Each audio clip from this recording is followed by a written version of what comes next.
அதே நாகரிகமற்ற சீப்பான பாடி ஷேம் பண்ணுறது, பர்சனல் அட்டாக்ஸ் பண்ணுறது, ரொம்ப தப்பான வார்த்தைகள் பேசுறது, இப்படியே தான் இருக்கு. அதெல்லாம் கொஞ்சம் மாற்றிக்கிட்டு. வணக்கம். 2026 தேர்தல் களம் சூடுபிடிக்க ஆரம்பிச்சிருச்சு. அனல் பறக்கும் கூட்டங்கள் எல்லா பக்கமும் நடந்துகிட்டு இருக்கு. இந்த வீடியோவில் நான் மிஸ்டர் விஜய் கிட்ட, அதாவது நம்ம தாவேகா கழக தலைவர் மிஸ்டர் விஜய் கிட்ட ஒரு விஷயம் சொல்லணும்னு தோணுச்சுங்க. விஜய் சார், உங்களுடைய சமீபத்திய பேச்சுக்களை நான் கேட்டேன், ரொம்ப நல்லா இருந்தது. உங்களுடைய வாக்குறுதிகள், அதை பற்றி நான் பெரிய வீடியோவில் சொல்கிறேன், ரொம்ப ரொம்ப நல்லா இருந்தது. ஆனால் நீங்கள் அழுதது ரொம்பவே மனசுக்கு கஷ்டமாக இருந்தது. நம்ம பலம் பெருசாக இருக்கும்போது பலவீனத்தை எதிராளிக்கு காமிக்கணும்னு அவசியம் இல்லை. நீங்கள் எதிராளின்னு யார் நினைக்கிறீங்களோ அவங்க கிட்ட.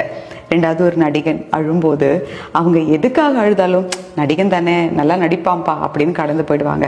ஸோ இங்கே எடுத்த உடனே யாரும் ஒரு பதவியை அவ்வளோ சுலபத்தில் அடைஞ்சிட முடியாது. நிறைய போராடணும், நிறைய அம்புகளை தாங்கணும், நிறைய அவமானங்களை சந்திக்கணும். அதுக்கப்புறம் தான் நம்ம நினைக்கிறத அடைய முடியும்.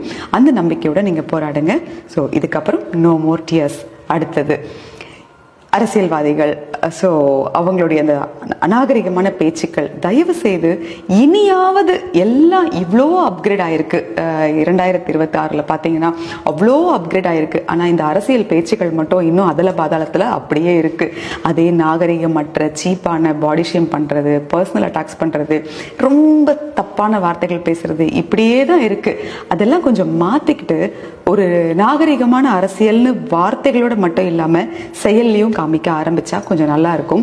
இன்றைய இளைஞர்களுக்கு அரசியல் மேலேயும் அரசியல்வாதிகள் மேலேயும் இந்த ஓட்டு மேலேயும் மரியாதையும் நம்பிக்கையும் வரும். இதை கண்டிப்பா செய்யணும். அடுத்தது மக்களை பொறுத்த வரைக்கும் அடுத்து ஒரு மாற்றம் வரணும், ஒரு நல்லது நடக்கணும் அப்படின்னு நிறைய ஆசை இருக்கும். ஆனா அதுக்கு நாம தான் முன்னெடுக்கணும்.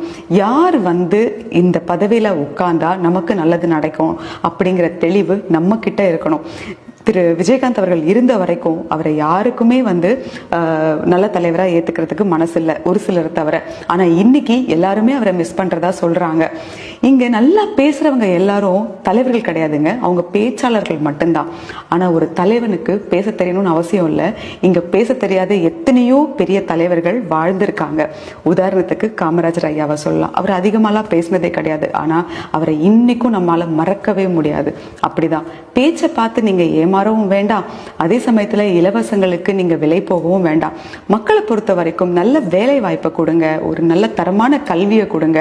அவங்க உழைப்பில் அவங்களுக்கு வேண்டியதெல்லாம் வாங்கிப்பாங்க. நம்ம இலவசமாக கொடுத்துட்டு அப்புறம் ஓசியில் போகிறவங்க தானேன்னு சொல்லி அவங்கள குத்தி காமிக்கிறதுல என்ன நியாயம் இருக்குது? ஸோ இப்படியான தலைவர்கள் கீழே தான் நம்ம இருக்கோங்கிறத நம்ம புரிஞ்சுக்கிட்டு இந்த முறையாவது நம்ம இந்த மாதிரி இலவசத்துக்கோ பணத்துக்கோ விலை போகாமல் நமக்கான தலைவரை நம்ம தேர்ந்தெடுக்கிறதுல ரொம்ப கூர்மையாகவும் தெளிவாகவும் இருக்கணுங்கிறதுல மனசுல வச்சுக்கிட்டு உங்க ஓட்டுக்களை கொடுங்க. கண்டிப்பா ஓட்டு போடுங்க. இன்னும் நம்ம நிறையவே பேச போறோம். நன்றி.